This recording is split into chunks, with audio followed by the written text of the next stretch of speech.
Paz de Cristo, meus irmãos, mais uma vez aqui no canal Reino de Deus, sempre procurando trazer estudos para a edificação dos irmãos. Hoje nós vamos trazer mais um estudo que vem tratar de coisas proféticas, tá? Já vem um bom tempo que eu venho trabalhando nesse estudo, que ele é como se fosse uma continuação do dízimo de Jacó. É quase como se fosse uma segunda parte. Mas ele também é um complemento para aquele estudo. Ele não é a segunda parte daquele estudo, mas ele é um complemento para aquele estudo que nós vimos aqui, Abalarei o Céu e a Terra, porque ele vai tratar de pontos sobre aquele vídeo. Então eu aconselho você a ver no canal. Eu vou deixar aqui na descrição o link dos dois vídeos, você deve ver, tá? Um que se chama Deus abalará céus e terra, e o outro se chama o dízimo de Jacó, porque ele trata de outros aspectos desse estudo, tá bom? Então hoje nós vamos ver porque o dízimo de Abraão, não botei nem Abraão porque aqui ainda era Abraão, né? Ele não tinha sido chamado de Abraão ainda. Porque o dízimo de Abraão, ele tem uma ligação com o grande dia do Senhor. Então a gente vai entender isso com calma no decorrer desse vídeo, tá? Eu penso que esse estudo a gente vai demorar em torno aí de 1 hora e meia talvez, mas eu vou tentar deixar ele menos tempo e a gente faz dividido em algumas partes, tá? Então, se você não é inscrito no canal, se inscreva, compartilhe o vídeo e os estudos para que outras pessoas possam ter acesso, tá bom? Não esqueça de dar o like. Então, como eu falei, esse vídeo ele tem uma ligação com o dízimo de Jacó. E o dízimo de Jacó em si, ele traz aspectos proféticos, né? Então, uma coisa que nós temos que entender, meus irmãos, é que na lei, quando Deus ele coloca certas coisas na lei, a gente vai perceber que certas coisas estão na lei porque alguns patriarcas tiveram atitudes e essas atitudes, Deus ele vai colocar essas atitudes como um tipo de ordenança, um tipo de mandamento na lei. Para quê? Para que as pessoas pudessem entender o caráter desses patriarcas, dessas pessoas. Nós vamos ver que na lei foi instituído o dízimo, ok? Só que antes de ser instituído o dízimo na lei, a gente vê que Abraão e Jacó, eles fizeram um voto, eles voluntariamente entregaram esse dízimo para Deus. Mas Deus ele instituiu o dízimo na lei para quê? Para que você pudesse ver o caráter desses personagens e o que se passava na mente deles, né? Então o dízimo foi instituído para demonstrar os atos proféticos que esses personagens deram. Claro que naquele contexto era para instituir a justiça na terra, né? Para que os órfãos, as viúvas e os estrangeiros tivessem uma forma de ter justiça, né? Esse era um dos aspectos. E justiça aponta para Cristo, como nós vamos ver. Então eu já fiz um vídeo explicando sobre esses detalhes proféticos dos elementos do dízimo, eu não vou fazer aqui nesse contexto, tá? E o interessante é que Deus, ele se utiliza de contextos. Nós vemos nas profecias que, por exemplo, vamos pegar o Apocalipse quando fala das 7 igrejas. Nós vamos ver que nas 7 igrejas vai tratar de Balaão, vai tratar de Jezabel. Nós vamos ver que o Apocalipse em alguns momentos vai mostrar o Egito, em outros momentos vai mostrar a Babilônia. Por quê? Por que isso? Porque o Apocalipse é quando Deus pega todos aqueles elementos de todos os tempos que estavam apontando para o futuro e faz uma história só. Ele vai pegar tudo que está em todas as histórias de todos os tempos que apontavam para elementos que Deus queria fazer no fim, e ele vai juntar todos num só. Então ele vai pegar parte da história da Babilônia, parte da história do Egito, parte da história dos profetas, parte da história dos apóstolos, e vai somar tudo numa história e formar uma história no final, com elementos dessas histórias do passado. Então vão ter elementos de Balaão, elementos de Jezabel, né, elementos de Abraão. E quando você vai para o dízimo de Abraão, você vai ver que um desses elementos que vão aparecer no final, eles vão estar tipificados no início, nesse contexto de Abraão. Amém? Então ele forma um contexto no final, baseado nos contextos que houveram no passado. Amém? Então essa é uma introdução para este ponto aqui. Então vamos ler um pouquinho sobre esse dízimo de Abraão aqui, que está em Gênesis 14, do verso 17 ao verso 20. Que vai dizer assim: após voltar Abraão de ferir a Quedorlaomer, que justamente era um dos reis da Babilônia, né? Que era um dos reis babilônicos, e aos reis que estavam com ele. Então a gente vê que é uma batalha entre Canaã, os reis de Canaã, que era o rei de Sodoma, rei de Gomorra, rei de Zoar e o rei de Admá, né? Justamente aquela cidade que no futuro vai cair fogo. Então, a gente vê que essas cidades, quando Ló ele vai ser salvo, a gente vê que essas cidades elas são destruídas. E pelo fato delas serem destruídas, a gente percebe que Deus estava querendo mostrar tipologias para o final também, né? Por isso que em Apocalipse a gente vai ver que vai ter uma cidade que é semelhante a Sodoma, semelhante ao Egito. E essas cidades, Sodoma e Egito, elas têm uma coisa interessante. Assim como a Babilônia, todos esses contextos, Babilônia, Sodoma e Egito, a gente vê que é um contexto onde Deus tira o seu povo dentre aquele meio, né? Ele traz uma libertação. A gente vê que isso aconteceu com Ló, quando foi tirado de Sodoma. A gente vê que isso aconteceu no Egito, quando Deus tirou os israelitas do meio dos egípcios, e também no contexto de Babilônia. Este exemplo também vai tornar a acontecer no final. Por isso que Deus vai dizer assim: sai dela, povo meu. Não vamos entrar aqui no mérito literal ou espiritual, tá? Mas quando ele diz assim: sai dela, povo meu, para que não seja participante dos seus flagelos, você pode perceber que é uma ligação lá com o que diz sobre Ló, né? Que Ló teve que sair da cidade para que ele não fosse participante desses flagelos. Agora, o interessante é que nesse contexto, a gente vai ver que diz assim, que Abraão, né? E após voltar Abraão de ferir a Quedorlaomer e aos reis que estavam com ele, saiu ao encontro o rei de Sodoma, no vale de Safé, que é o vale do rei. Melquisedeque, rei de Salém, trouxe pão e vinho, né? Então a gente vê que depois que Abraão ele eliminou aqueles reis, Quedorlaomer, Anrafel e aqueles outros que estavam com ele, né? A gente vai ver que Arioque também, e também o outro era Tidal. Depois você vai pegar na sua Bíblia, você vai pegar todos esses reis, tá? De Gênesis 14, você vai pegar Anrafel, Arioque, Quedorlaomer, Tidal, Berá, Birza, Sinabe, Semeber e Belá. Todos eles têm nomes terríveis, né? Por exemplo, Arioque quer dizer, se eu não me engano, aquele que é como um leão. Anrafel significa, se eu não me engano, o portador da escuridão. Quedorlaomer é aquele que tem a ver com medida, eu não lembro agora. Tidal, rei de Goim. Tidal eu não lembro o significado agora, mas significa rei das nações. Berá significa filho do mal, né?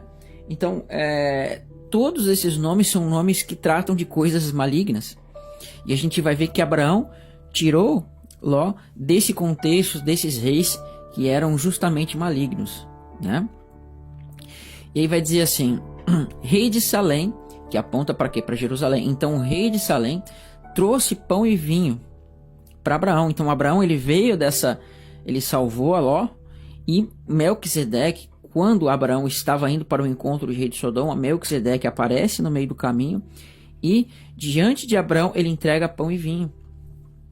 E o interessante é que esse pão e vinho aqui, né? Pão e vinho, ele tem uma aplicação interessante para nós, né? Ele tem uma aplicação que ela é interessante para nós. Por quê?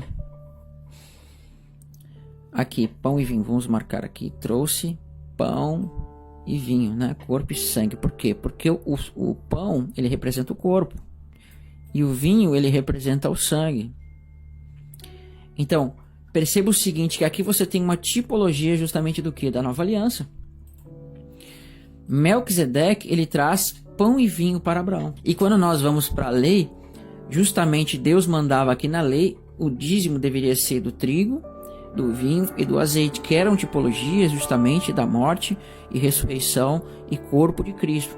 E aqui Melquisedeque traz esses elementos para Abraão, fazendo uma tipologia da nova aliança, né? Então ele sai de todo esse contexto desses reis e agora ele vai entregar para Melquisedeque o dízimo, como vai dizer assim.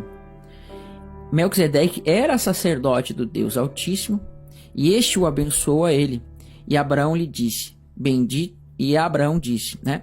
Bendito seja Abraão pelo Deus Altíssimo, que possui os céus e a terra, e bendito seja o Deus Altíssimo, quem entregou os teus adversários nas tuas mãos. E deu-lhe Abraão o dízimo. Então, a escritura nesse ponto, ela não é clara qual é o dízimo, né? A escritura, ela não é clara o que seria esse dízimo aqui. Ela simplesmente diz que Abraão deu o dízimo nesse ponto aqui. Mas ela não é explicitamente clara para nós qual foi esse dízimo que Abraão deu aqui para Melquisedeque. Então, quando você vai na lei de Deus, você vai ver que Deus ele começa a dar tipologia sobre o dízimo. Então, quando você olha para a lei que vai falar do dízimo, dos elementos que Deus utilizava para mostrar o dízimo, a gente vai ver que Deus ele estava mostrando mais ou menos o que se passava no coração de Abraão, e Abraão vai consagrar essas coisas para Deus, né? Assim como na lei Deus mandava consagrar determinados elementos, e ele mandava ter determinadas atitudes, Deus ele quis mostrar por meio dessas coisas que estão escritas na lei, o caráter de como Abraão e Jacó deram o dízimo para Deus, tá? E a gente vai ver que algumas coisas interessantes vão aparecer na lei. Primeiro, na lei vai aparecer que o dízimo ele era do trigo, do vinho e do azeite e dos primogênitos dos animais. Então, a gente tratou isso no dízimo de Jacó, que era tipificações de Cristo, né? Do corpo, do sangue, do espírito e aquele primogênito como Cristo sendo o primogênito. E a gente vê que nesse contexto Melquisedeque entregou isso para ele. Só que o escritor de Hebreus ele vai nos mostrar uma coisa interessante aqui. Hebreus capítulo 7, verso 4 diz assim: Considerai, pois, quão era grande este a quem Abraão, o patriarca, pagou o dízimo tirado dos melhores despojos. Algumas pessoas costumam dizer sobre o dízimo, né, que não, o dízimo não se paga, o dízimo se devolve. Mas aqui está dizendo que Abraão ele pagou o dízimo, né? Por que o escritor de Hebreus ele enfatizou essa expressão aqui, pagou? Porque ela é importante. Porque quando Abraão ele dá o dízimo, tá? Quando Abraão aqui ele dá o dízimo e ele recebe pão e vinho, você vê que está ligado com o caráter da salvação de Cristo. Então ele vai entregar esses despojos para Melquisedeque para mostrar uma representação que nós vamos ver daqui um pouquinho mais, tá? Mas agora o interessante é você notar que Cristo, quando nos salva, né? Ele, por meio do seu sangue, ele pagou o nosso resgate. Então é por isso que está dizendo o dízimo aqui, que está dizendo que Abraão ele pagou o dízimo. Por quê? Porque está mostrando que Cristo pagaria o nosso resgate, né? Ele pagaria o nosso resgate e em troca nós receberíamos o quê? O corpo e o sangue. Então Cristo ele deu a sua vida por nós, né? Ele ofereceu a sua vida por nós e em troca nós recebemos o pão e vinho, né? Em troca nós recebemos essa salvação. Então é por isso que essa expressão que diz aqui que Abraão pagou o dízimo. Ele pagou esse dízimo para representar a Cristo pagando com sua vida para que nós fôssemos libertados. Amém? Por isso que no contexto nós vamos ver que Ló ele vai ser libertado por aqueles 318, né? Porque vai dizer assim, Gênesis 14, olha só, Gênesis 14, do 14 ao 15, né? Abraão, tendo ouvido que Ló, seu sobrinho, havia sido preso, né, escravizado, ele havia sido levado em cativeiro, né? Você consegue ver a ligação que diz lá que Cristo levou cativo o cativeiro? Você percebe essa relação? E arregimentou os seus próprios servos, nascidos em sua casa, 318, e perseguiu-os até Dan, e ele veio sobre eles à noite, e ele e seus servos, né, e os feriu, e os perseguiu até Robá, que está à esquerda de Damasco. Então, olha que interessante aqui. A gente vai ver que Abraão, quando soube, na verdade Abraão, que ele não tinha recebido o nome de Abraão ainda, Abraão, quando soube desse cativeiro que Ló havia sido preso, ele não pensou em duas vezes, né? Não pensou duas vezes, ele simplesmente arregimentou os seus servos e com esses 318 servos, ele foi e libertou a Ló, tá? Essa expressão 318, eu esqueci de colocar aqui. Talvez num outro momento a gente coloque, eu esqueci de colocar a referência aqui, mas eu tenho ela salva, eu fiz uma pesquisa no grego. Quando você pega no hebraico, essa expressão 318, você não tem muito significado, pelo menos eu não consegui perceber. Mas quando você pega no grego 318, você vai ver que esse número 318, ele vai dar a inicial do nome de Cristo, né? Aí então tem um estudo para um outro momento, não para agora. Então você tem aqui nesse 318, você tem uma inicial para o nome de Cristo. Isso está até escrito no livro de Barnabé, na Epístola de Barnabé, né? E eu fui pesquisar para ver se era verdade de fato. Percebi que trata assim de que os números são iniciais do número de Cristo, do nome de Cristo, né? Então, o interessante aqui que a gente está vendo que Abraão ele pagou esse resgate, né? Ou melhor, Abraão ele pagou o dízimo e esse dízimo foi tirado dos melhores despojos, tá? Então, olha só, o caráter do dízimo que está na lei, ele é um caráter de sementes. Ele é um caráter que trata de coisas relacionadas a sementes. Amém? E a gente viu naquele vídeo o dízimo de Jacó, que eu aconselho que você veja, vou deixar na descrição, que lá Deus estava tratando no sentido de sementes, exatamente como está na lei, né? Em Deuteronômio, quando fala do dízimo, acho que é no Deuteronômio 14, a partir do verso 22, Deus diz assim, que o povo deveria dar o melhor, ou melhor, o povo deveria dar o produto da semente que todos os anos fossem colhidos na terra. Então a expressão semente e descendência é a mesma coisa. Deus, quando tratou com Jacó e Jacó fez o voto do dízimo, ele tratava de sementes, tratava de descendências. Então o aspecto que está na lei, ele trata justamente dessa semente que aponta para a descendência. Nós vimos que tratava daquele contexto de Jacó, ele entregar o dízimo da sua descendência. Isso fala de primícias, fala de uma série de coisas. Por isso que em Apocalipse a gente vê a expressão primícias relacionada aos 144 mil. E a gente vê uma grande colheita em Apocalipse 14, né? Onde os frutos do dízimo dessa descendência seriam entregues, tá? Então você dá uma olhada lá naquele estudo. Mas no contexto de Abraão, você tem o que? Dízimo tirado dos melhores despojos. E esses dízimos tirados dos melhores despojos, a gente vê que o quê? Que foi a partir da matança, né? Foi a partir de quando Abraão matou os reis, né? Kedorlaomer, Anrafel, Arioque e Tidal. E esses haviam matado o rei Berá, né? Os reis de Sodoma, rei de Gomorra e enfim. Então você vê que Abraão tira Ló desse contexto de uma batalha de reis, tá? Ele tira Ló de um contexto dessa batalha de reis e, baseado nessa batalha, ele pega estes despojos e eles apresenta a Melquisedeque a 10ª parte. Ele pega desses despojos, ele dá a 10ª parte e essa 10ª parte ele consagra a Deus.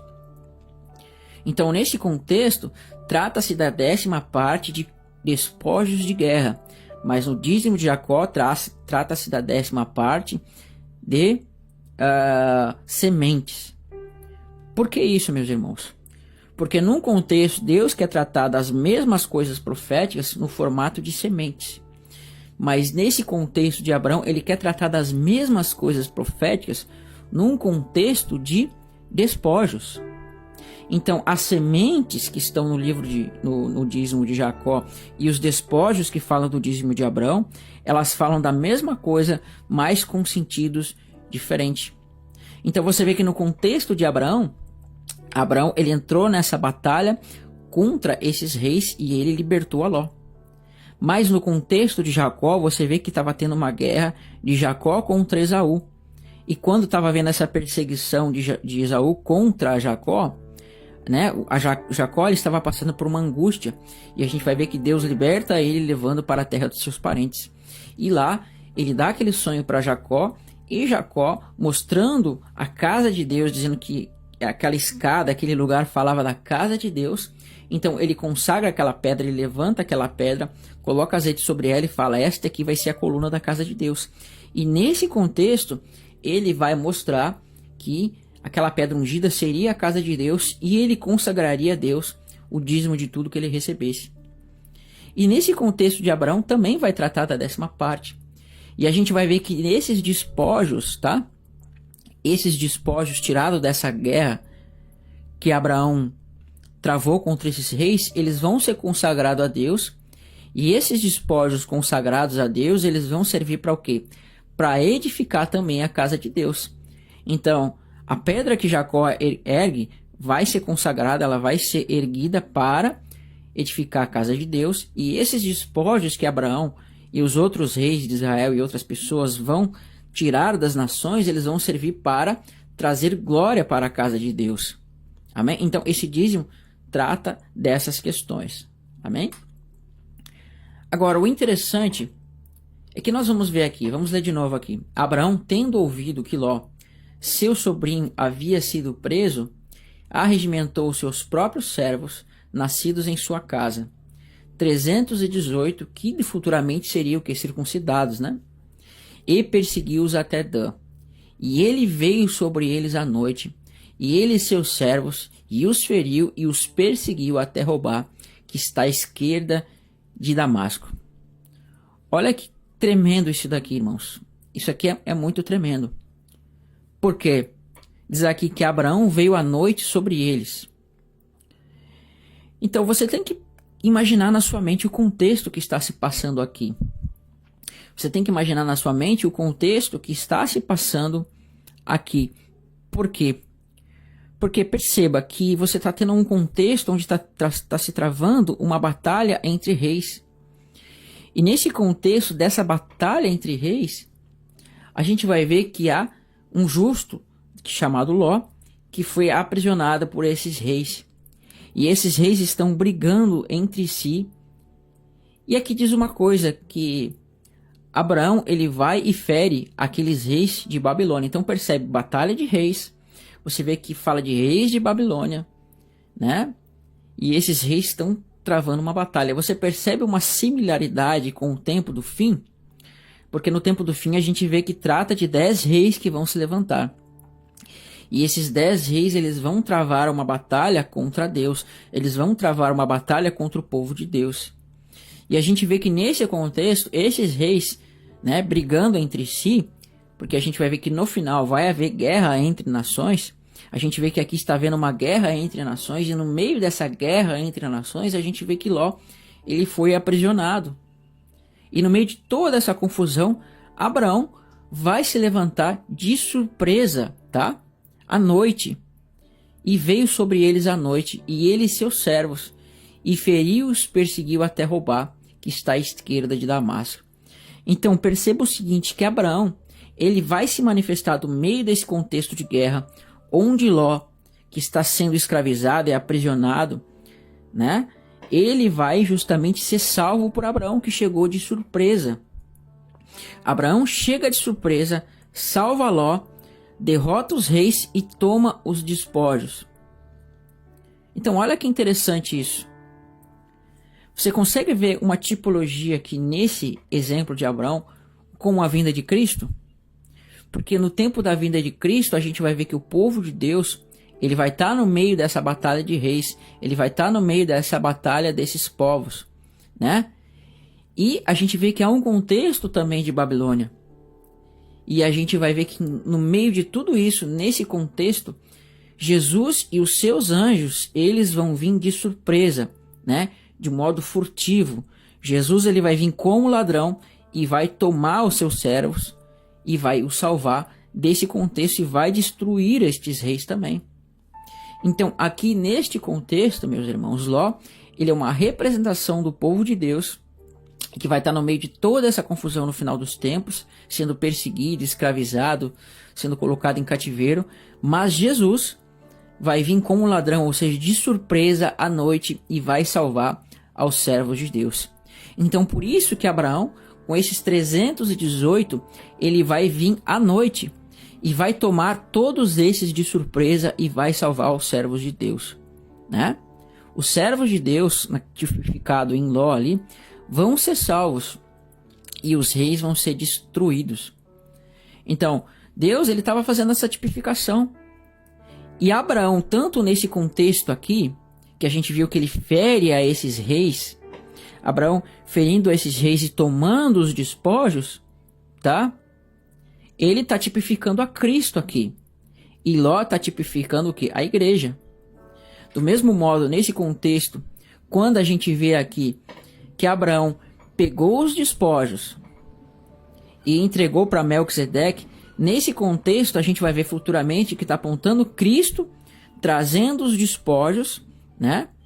Porque ele está pagando esses despojos para Melquisedeque. Só que aqui nesse contexto, Abraão, ele está representando a Cristo, salvando o povo de Deus e entregando para Deus como despojos, tá? Isso a gente vai entender daqui um pouquinho mais. Neste contexto, é claro que Melquisedeque ele representa Cristo. Só que Deus quis mostrar nesse contexto também Abraão representando a Cristo, depois de salvar o povo de Deus, entregando os despojos para Melquisedeque, que é uma tipologia nesse contexto, vamos dizer assim, uma tipologia de Deus recebendo essa oferta do filho. Então, assim como Jacó ele ia pagar os dízimos, isso está representando Jacó dando o dízimo da sua descendência, isso fala de Cristo. Aqui também, Abraão, quando entrega esses despojos, está apontando Cristo, entregando para Deus, né, essas ofertas, esses despojos dessa guerra que vai haver nos últimos dias. E de toda essa guerra espiritual que é todo o contexto, né? Ele vai estar entregando esses despojos de coisas valiosas para oferecer a Deus. E aqui o interessante é que nós vamos ter o seguinte, que vai dizer assim, nós já estamos em mais ou menos meia hora, né? Talvez em uma hora a gente consiga finalizar aí. Em Gênesis 28, do verso 20 ao verso 22, vai dizer assim: E Jacó fez um voto dizendo: Se o Senhor Deus permanecer comigo e guardar-me em toda esta jornada, na qual estou indo, e me der pão para comer e vestes para vestir, e me trazer de volta em segurança à casa de meu pai, então o Senhor será Deus para mim, e esta pedra que coloquei como pilar será para mim a casa de Deus, e tudo quanto me deres, certamente eu darei o dízimo. Então, olha só que interessante. No contexto de Jacó, a gente vai ver que ele fala de algumas coisas interessantes. Uma delas que ele fala aqui, então, ele diz assim, que se Deus for comigo nessa jornada, então o Senhor será meu Deus, né? Então, o Senhor será meu Deus. Deus, ele sempre foi o Deus de Jacó, mas Jacó ele está trazendo uma tipologia para o futuro, onde a sua descendência, tipificada na casa de Israel, né? Diz lá em Oséias que o Senhor não seria mais o Deus deles, e nem eles mais seriam o seu povo. Mas quando eles voltassem do exílio, quando eles voltassem desse exílio que eles foram enviados para as nações, então quando eles voltassem como filhos de Deus dentre as nações, aí eles diziam assim: o Senhor será meu Deus, e o Senhor fala sobre eles, e eu serei o seu Deus, e eles serão o meu povo. Então aqui Jacó está representando essa restauração do povo de Deus que seria espalhado no mundo. E assim como Deus fez Jacó voltar para a casa de seu pai, assim também ele traria a sua descendência dentre as nações, né? Ou seja, assim como Jacó voltou para a casa de seu pai, assim os israelitas que foram atirados para as nações também vão ser trazidos para a casa de seu pai. Ou seja, ser colocado na igreja, né? Que é justamente a casa do seu pai, ou seja, a casa do pai de Cristo. Você percebe a relação? E quando fala em voltar para casa, você vai ver que está apontando, isso você deve ver no dízimo de Jacó, tá? Está apontando para este contexto de ressurreição.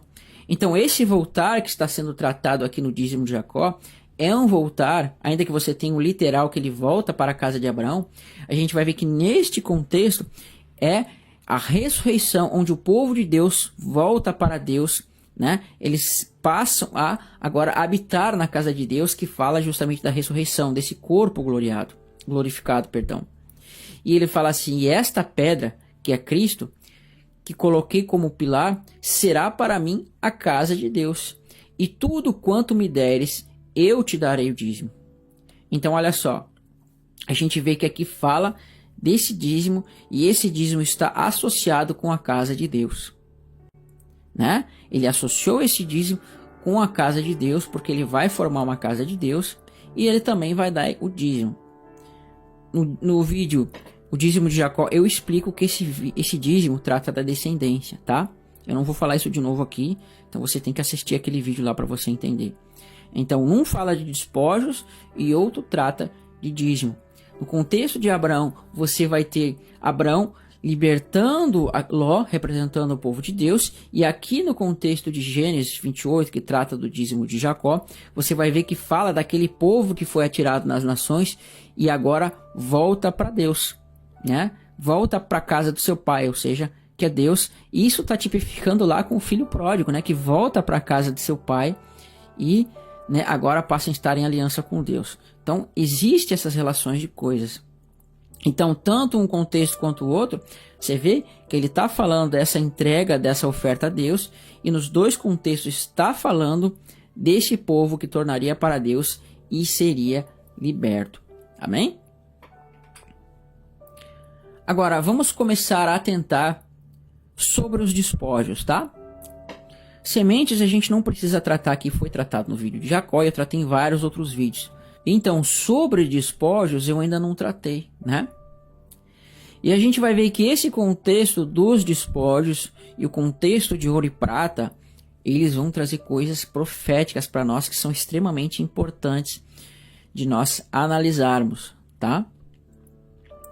Então, você tem primeiro, nós vemos que o dízimo, a princípio, né?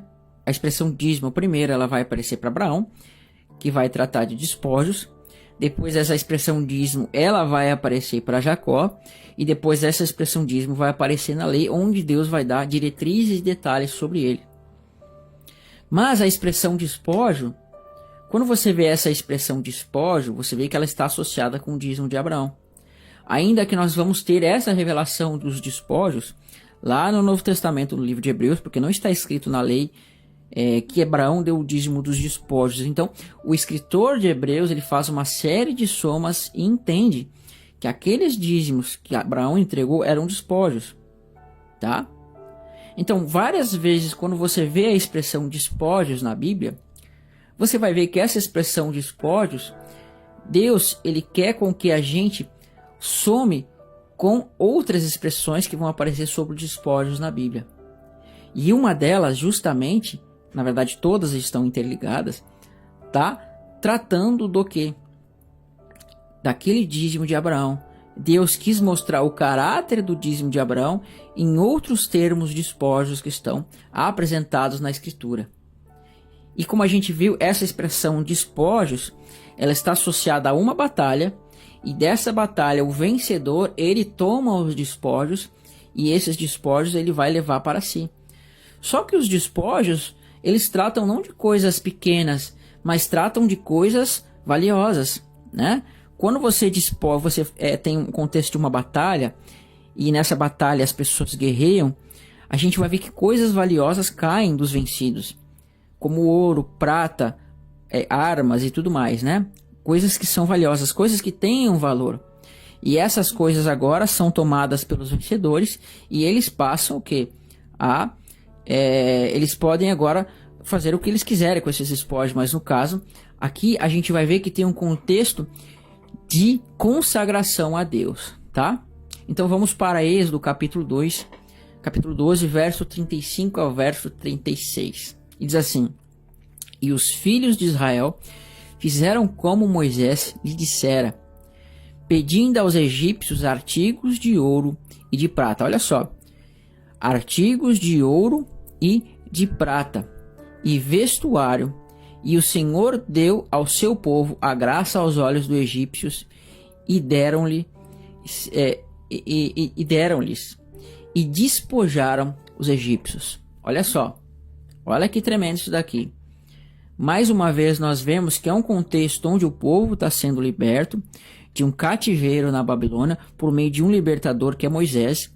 E nesse contexto Moisés dá uma ordem para o povo tomar elementos de ouro, prata e vestuário. E estes elementos aqui, né, o texto vai dizer que por meio desses elementos sendo tomados dos egípcios, diz aqui que eles despojaram os egípcios. Então olha como é semelhante ao contexto que a gente viu lá no contexto de Abraão com Ló. Lá Abraão, ele vence aqueles reis, e quando ele vence aqueles reis, ele toma os despojos, né? E aqui a gente vê que Moisés, quando liberta o povo toma os despojos dos egípcios. Só que aqui vai ser revelado que despojos eram esses, eram despojos de ouro e despojos de prata e vestuário, tá? Esse vestuário nós não vamos falar aqui agora, mas isso vai falar de salvação também, né? Aquelas vestes limpas e tudo mais, mas não vamos tratar disso aqui agora. Então, esse é o caráter do despojo que Deus estava interessado aqui. Era o ouro e prata. Deus, ele não precisa de ouro e prata. Deus, ele não tem interesse nessas coisas. Mas toda vez que Deus ele pede uma coisa, toda vez que Deus ele quer uma coisa valiosa, toda vez que Deus ele diz que é para o povo pegar determinadas coisas, consagrar determinadas coisas, ele não precisa dessas coisas. Mas Deus ele quer dar uma tipologia. Deus quer trazer um ensino para o seu povo, né? Diante de Deus, nesse contexto, ouro e prata, o povo talvez não tivesse a ciência do que Deus queria mostrar aqui, ouro e prata. Mas o povo simplesmente ia entender que esse ouro e prata eram coisas valiosas. Então, assim como os israelitas eles olhavam para esse ouro e prata e tinham isso por coisas valiosas, coisas de valor, assim Deus também quer mostrar que diante dele certas coisas têm o valor de ouro e de prata. Então, quando o povo tirava esse ouro e prata dos despojos dos egípcios, Deus estava querendo mostrar que existem coisas que são, para ele, tão valiosas ou mais valiosas do que o ouro e a prata. E essas coisas que são mais valiosas, que são tipificadas no ouro e na prata, elas têm que ser consagradas para ele. Tá bem? Então, isso a gente esse detalhe a gente vai analisar daqui um pouquinho. E o Senhor deu ao seu povo a graça aos olhos dos egípcios, e deram-lhes e despojaram os egípcios.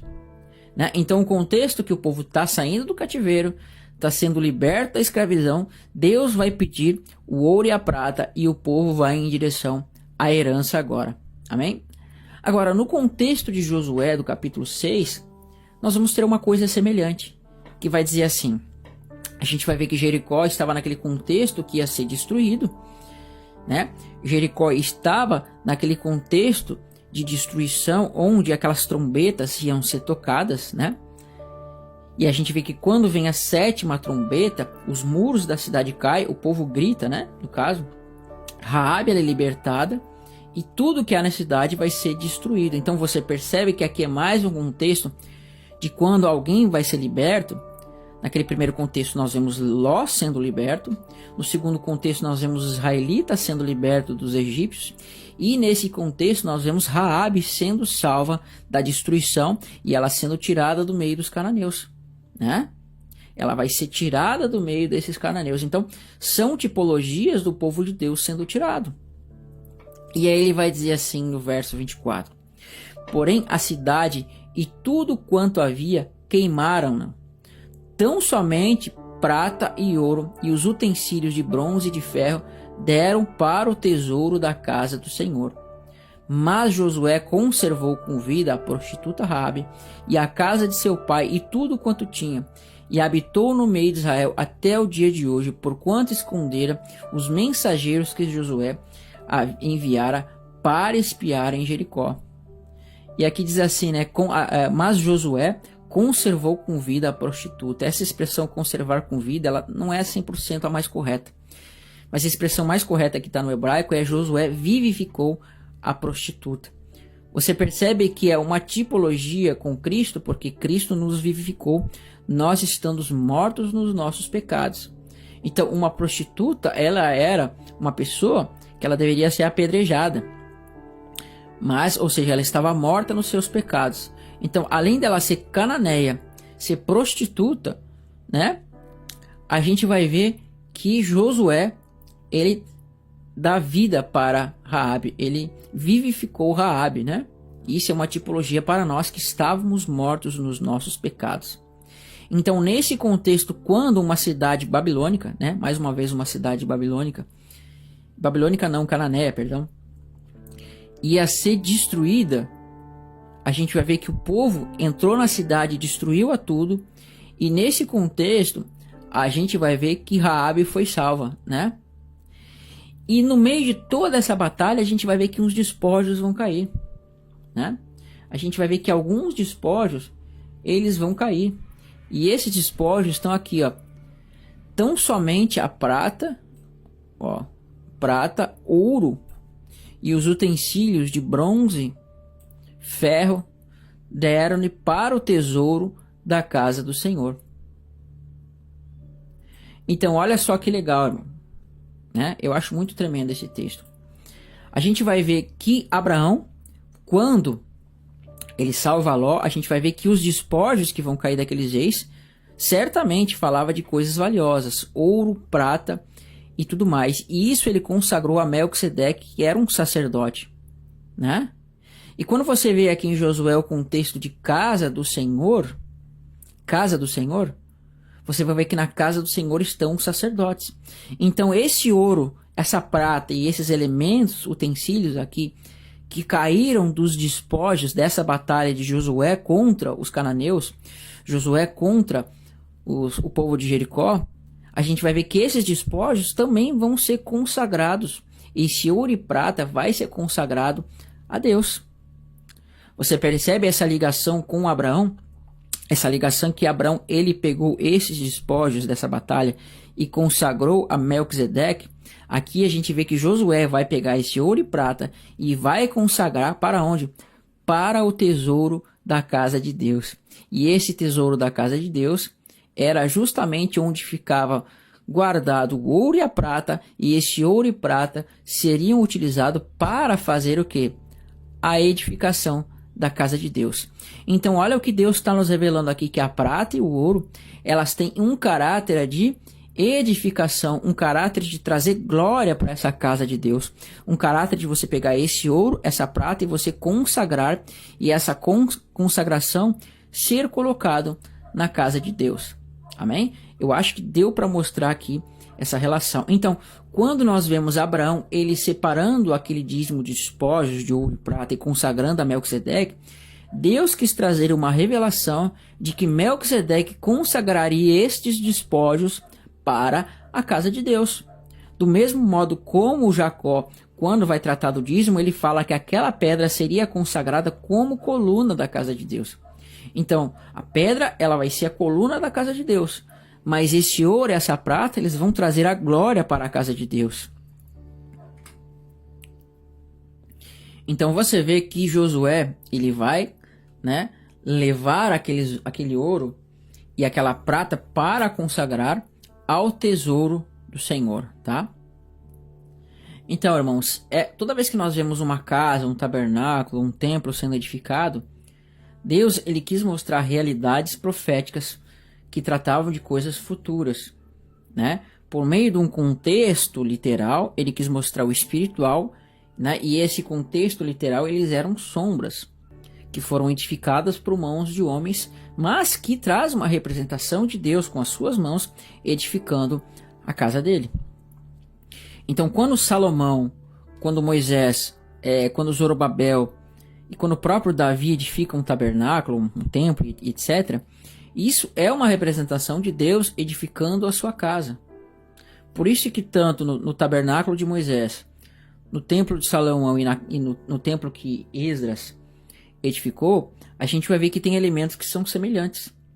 Exceto o tabernáculo de Davi, tá? Que não havia divisão nele, se você for ver com calma. Mas nesses outros contextos, a gente vai ver que sim, havia essas divisões e haviam os mesmos elementos que eram colocados. Então vamos dar uma analisada aqui no templo que Salomão fez, né? É impressionante que as pessoas falam cada coisa de Salomão, né? Elas inventam coisas aqui que não tem precedentes, né? Falam muitas coisas. Então tem algumas pessoas na internet que chegam a dizer que Salomão ele edificou um templo ao Deus das trevas, baseado em umas traduções toscas que eles utilizam. E eles utilizam isso para afirmar toda uma doutrina, né? os discípulos de Marshall, né? Outros inventam várias coisas, né? Que Salomão ele foi um mago que utilizou do poder dos demônios para edificar o templo, sabe? Uma série de besteiras que você não tem na escritura. Às vezes se utilizam de livros de homens para inventar besteiras, né? Mas isso a gente trata num outro estudo. Então, em 1 Reis, no capítulo 7, do verso 48 ao verso 51, vai dizer assim: também Salomão fez, né, Salomão, todos os utensílios do santo lugar do Senhor, o altar de ouro. Olha só, né? A casa do Senhor estava sendo com um altar de ouro e a mesa de ouro sobre a qual estavam os pães da preposição, ou seja, que representava as 12 tribos, os castiçais de ouro finíssimo, que vai apontar para 7 igrejas no final, né, onde estão as luzes, 5 à direita e 5 à esquerda. Aqui ele fez 10, né, mas tudo bem. Diante do Santo dos Santos, as flores, as lâmpadas, as espevitadeiras, também de ouro, também as taças e as espevitadeiras e as bacias e os recipientes para o incenso e os braseiros de ouro finíssimo, as dobradiças para as portas da casa interior, para o Santo dos Santos e as portas do santo lugar do templo, também de ouro. Assim se acabou toda a obra que o rei Salomão fez para a casa do Senhor.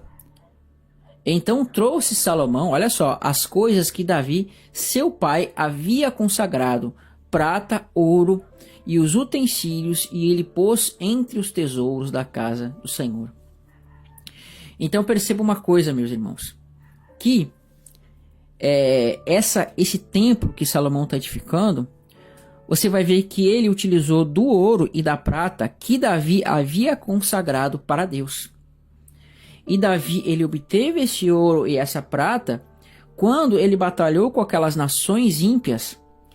Quando Davi ele batalhou com as nações ímpias, e nessas batalhas a gente vai ver que os despojos dessa guerra contra essas nações ímpias eram despojos de ouro e prata.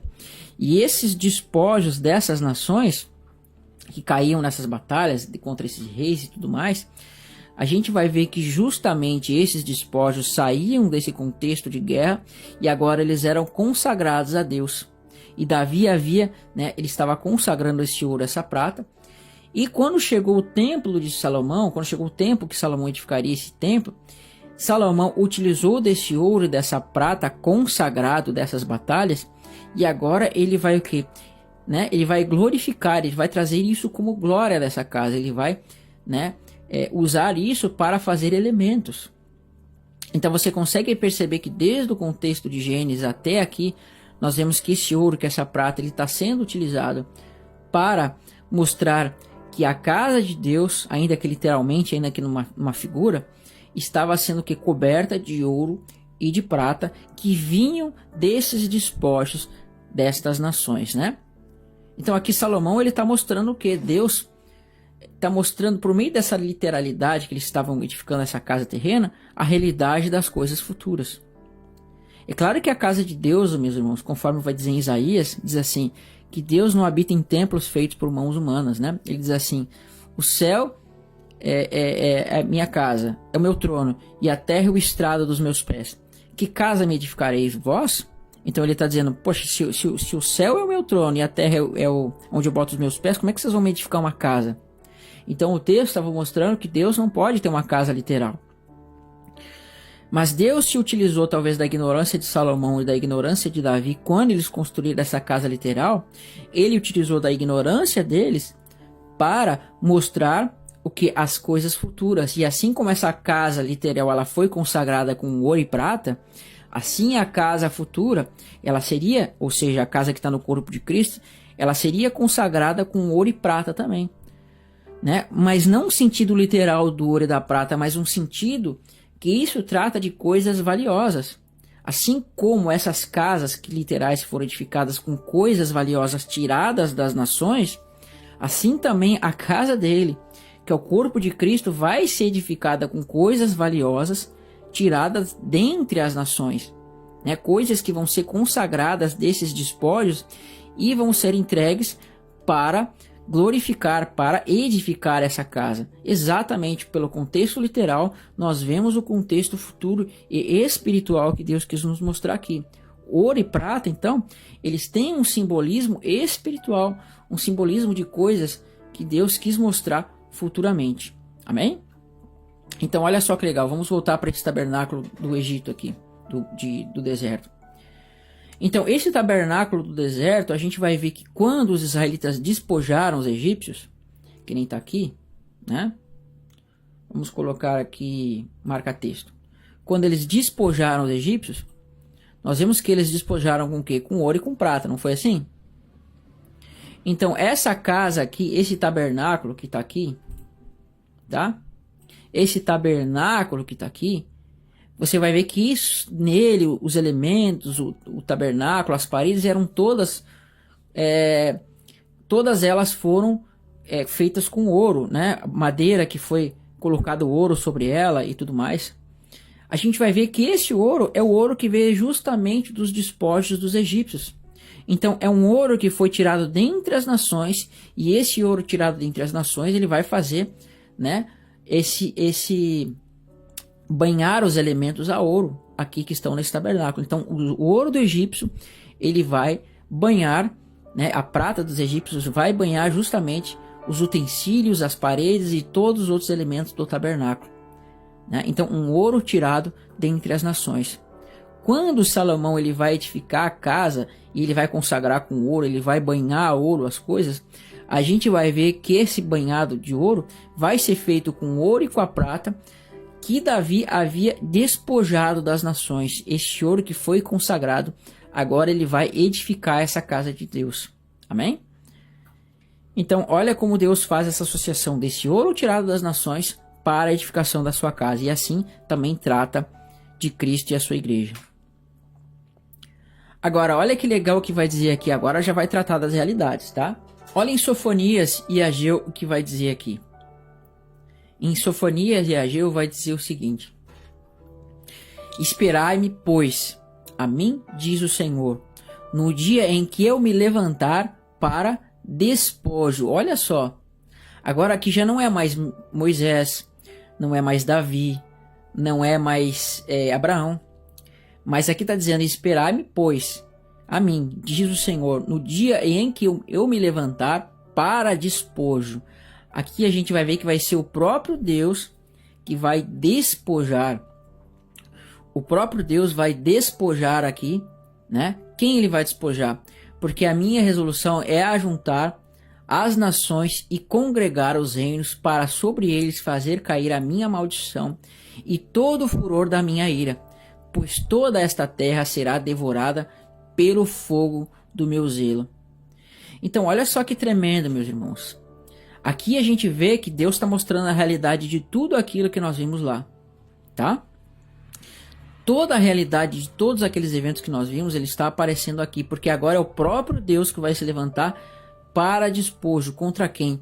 Contra as nações e congregar os reinos, ou seja, reinos fala de rei. Então vai haver uma grande batalha, ou melhor, há uma grande batalha, mas há um contexto onde Deus vai juntar as nações e ele vai fazer cair a ira dele sobre estas nações quando ele congregar estes reinos. E se fala de reinos, trata de reis. Amém? Então você lembra que diz assim que o dia do Senhor virá como ladrão e muitas pessoas vão ser pegas de surpresa? Por que eu quis tratar esse dízimo? Por que eu quis tratar esse dízimo como o dízimo de Abraão, como nós vimos no início? E esse dízimo de Abraão ser tratado como o dia do Senhor? Porque aqui nesse contexto, a gente vai ver que Abraão, nesse contexto dessas batalhas de reis, ele vai chegar de surpresa como um ladrão e vai salvar Ló e vai destruir aos reis. Então Abraão ele estava fazendo uma tipificação desse dia do Senhor que vem como ladrão, que vem de forma surpresa à noite, de forma furtiva, e ele vai vir de surpresa sobre esses reis e vai tomar os seus despojos. Então é por isso que diz assim: esperai-me, pois, a mim, diz o Senhor, no dia em que eu me levantar para o despojo. Do mesmo modo, meus irmãos, que Abraão se levantou de surpresa e despojou os reis, assim também Cristo vai se levantar no grande dia do Senhor e vai despojar as nações numa grande batalha. porque a minha resolução é ajuntar as nações e congregar os reinos, para sobre eles fazer cair a minha maldição e todo o meu furor da minha ira, pois toda a terra será devorada pelo furor do fogo do meu zelo. Tá? Então Cristo ele vai despojar as nações nessa grande batalha do grande dia do Senhor, que está lá na sexta taça em Apocalipse 6. Tá? Então aqueles reis que Abraão despojou, ele está tipificando os reis que aparecerão no final dos tempos e vão batalhar contra Cristo. Então vai acontecer isso aqui que está no livro do profeta Ageu. Farei abalar todas as nações. Olha só. E as coisas preciosas de todas as nações virão. E encherei de glória esta casa, diz o Senhor dos Exércitos. Minha é a prata e meu é o ouro, diz o Senhor dos Exércitos. E a glória desta última casa será maior que a da primeira, diz o Senhor dos Exércitos, e neste lugar darei paz, ou seja, Shalom, ligando para o nome Salomão, né? Quando Deus fala que Salomão edificaria a casa, é que a palavra Salomão, a gente vê que é a expressão Shalom, que quer dizer paz, né? De fato, Deus falou que Salomão edificaria a casa, mas quando ele disse Salomão edificaria a casa, Salomão significa aquele que traz a paz, e o que traz a paz, de fato, é Cristo. Então, Cristo é chamado de Shalom, né? Aquele que traz a paz. Por isso que diz aqui, e neste lugar darei a paz, diz o Senhor dos Exércitos. Então olha que legal, aqui em Sofonias ele diz que vai sair para despojo, para tirar os despojos das nações, e ele vai chegar de surpresa, vai salvar seu povo e vai tomar esses despojos. E aqui em Ageu ele vai dizer que vai abalar todas as nações, e as coisas preciosas das nações virão, ou seja, são os despojos dessa guerra que vai haver. Deus ele vai abalar as nações, vai castigar com o furor da sua ira as nações, os reis vão ser destruídos e ele vai tomar os despojos dessa guerra. E assim como Abraão, assim como os egípcios, assim como Davi e Salomão consagraram os despojos da guerra contra as nações, assim Cristo também vai consagrar os despojos dessa guerra que vai haver para o que? Consagrar e trazer glória da última casa de Deus. Quando ele fala a glória desta última casa vai ser maior, é que ele está mostrando uma relação de que a primeira casa, que é a casa feita por Salomão, ela teve sua glória. A casa por Moisés, ela teve sua glória. Mas a casa que ele vai edificar no corpo de Cristo, que é esta última casa, é muito maior, né? Será maior do que a primeira, diz o Senhor dos Exércitos. Então, a gente tem que entender, meus irmãos, que vai haver esse despojo de Deus, onde ele vai trazer as coisas consagradas das nações para edificar a casa de Deus. E isso vai ser mostrado para nós aqui, né? Olha só o que Jesus vai falar para nós aqui sobre o valente. Lucas 11, depois Apocalipse 20, tá? Lucas 11, verso 21 a 22 vai dizer assim: quando o valente, bem armado, guarda a sua própria casa, ficam em segurança todos os seus bens. Sobrevindo, porém, um mais valente do que ele, vence-o, tira-lhe a armadura em que confiava e lhe divide os despojos. Olha que legal. Cristo, quando ele está lá expulsando os demônios, os fariseus diziam assim para ele. Esse expulsa os demônios por meio de Beelzebu, né?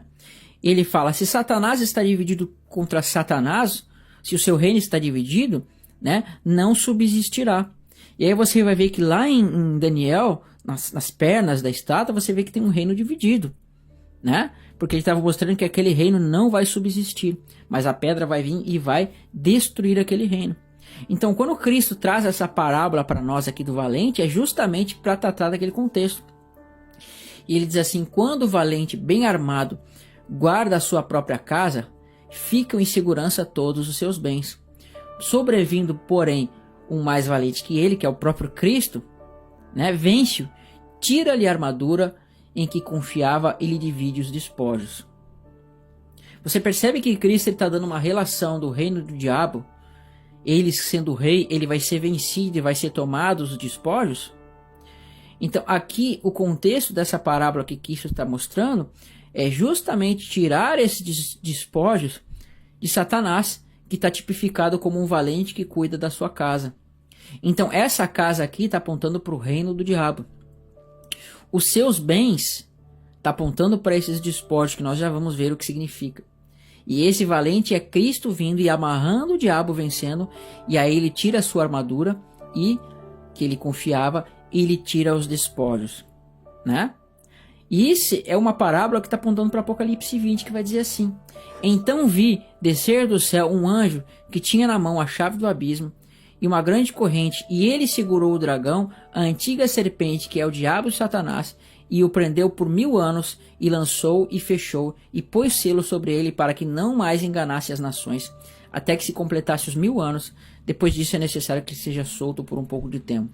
Então você vê que aqui Satanás, quando se manifestar este anjo, não vê o caso que seja e como vai ser isso, a gente vai ver que ele vai ser amarrado aqui, né? E o que acontece? O reino vai ser tirado dele, né? Mas vai haver uma grande batalha para que isso aconteça. E dessa batalha vão haver despojos. Amém? Então Satanás é o rei que domina sobre as nações, vamos dizer assim. Ele é aquele rei que é tipificado em Faraó. Mas que quando ele perder a batalha, ele vai lhe perder os despojos e os seus bens. E esses bens que são tipificados em ouro e prata, eles vão ser consagrados à casa de Deus. E essa casa de Deus vai estar aparecendo aqui, né? Deixa eu ver, acho que eu pulei um slide aqui. Não, esse aqui já estava, né? Esse aqui eu acabei de ver. E esse ouro, essa prata, olha onde é que vai ser adornada. Olha onde é que ele vai ser colocado. Vi também a cidade santa, a nova Jerusalém, que descia da parte de Deus ataviada. Olha só, ataviada significa adornada, né?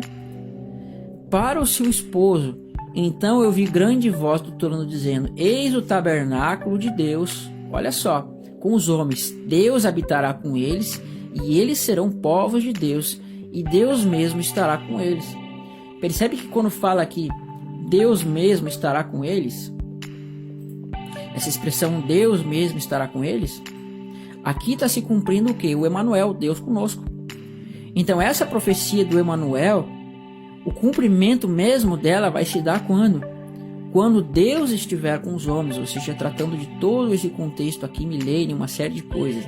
Aqui Deus vai estar com os homens, aí vai se cumprir o Emanuel, Deus conosco.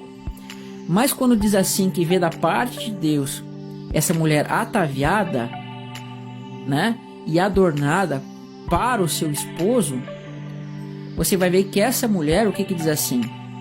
Eis o tabernáculo de Deus com os homens. Deus, né, habitará aqui. Você percebe que essa é a morada de Deus? Então é nessa morada que esses despojos vão ser trazidos.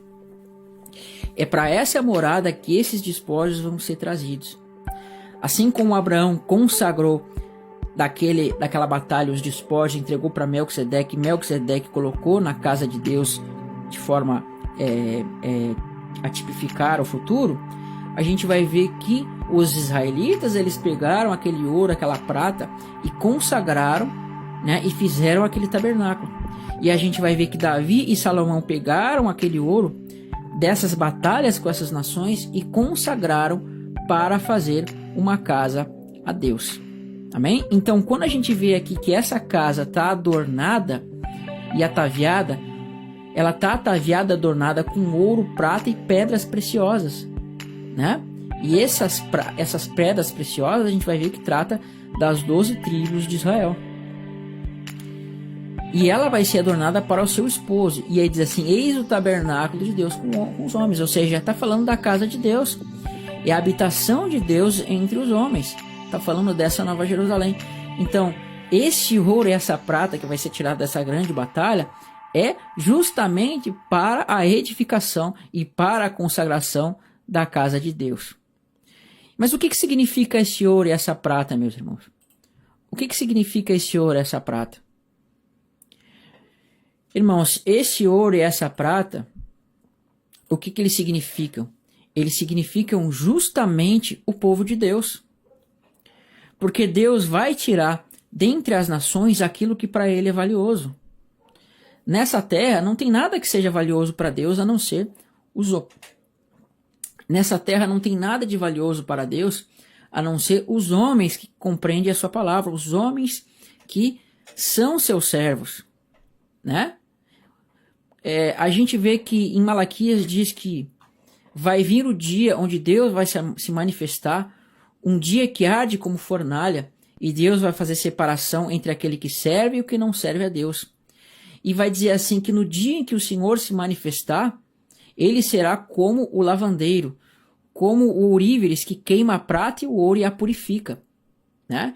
Então esse ouro e essa prata, meus irmãos, trata do povo de Deus, que está tirado entre as nações, entre os povos, e assim como o ourives ele tem que purificar o ouro e a prata, e esse ouro e a prata tem que reluzir a face dele, assim também Deus, ele vai tirar dentre as nações o seu ouro e a sua prata, né, que são o seu povo, e esse povo que foi tirado dentre as nações, tipificado em ouro e prata, eles vão para colocar nessa casa de Deus, para a edificação dessa casa de Deus. E Deus estava tipificando nessas casas edificadas com ouro e prata, que vinham das nações, que assim como o ouro e prata foram tirados das nações para consagrar a casa, assim também Deus vai tirar essas coisas valiosas, que são as pessoas que creem no seu nome, que elas vão passar pelo fogo, serem purificadas, ele vai tirar elas dentre as nações e vai colocar essas pessoas na sua casa. Então esse ouro e prata, que são as coisas valiosas das nações, é o próprio povo de Deus que vai passar pelo fogo e vai ser purificado e vai ser consagrado à casa de Deus. E isso, esse ouro e essa prata vai ser tirado quando? No grande dia do Senhor, quando o Senhor se levantar para despojo e destruir os reinos e tomar o despojo dentre as nações. E esse despojo vai ser consagrado à sua casa, assim como Abraão fez, como Davi fez, como os israelitas fizeram, como Josué fez. Amém? Então eu já estou ficando quase sem voz aqui. Eu vou finalizar esse vídeo e agora eu vou depois, futuramente, vou trazer aquele vídeo que Deus abalará a terra, que tem a ver com esse estudo. Então eu peço para que você veja a primeira parte desse estudo, de abalar a terra e o céu, e você veja o dízimo de Jacó para somar com esse estudo aqui. E aí a gente vai ver a segunda parte daquele estudo que eu falo que Deus abalará a terra e o céu. Esse arquivo do PowerPoint ele vai estar no drive do canal. E eu também fiz um outro gráfico, se você quiser ensinar para alguém numa lousa, onde está pronto os pontos principais ali. Você só tem que mostrar para as pessoas, você vai lá e busca no drive do canal. Você pode imprimir, enfim, fazer como você achar melhor, tá bom? Então não se esqueça de se inscrever no canal, de compartilhar os estudos e passar para outras pessoas. Fiquem na paz de Cristo, que Deus abençoe grandemente os irmãos. Aproveitando que você viu esse vídeo, entra no nosso site www.canalreinodedeus.com e se inscreve lá para você ter as últimas informações sobre muitos assuntos.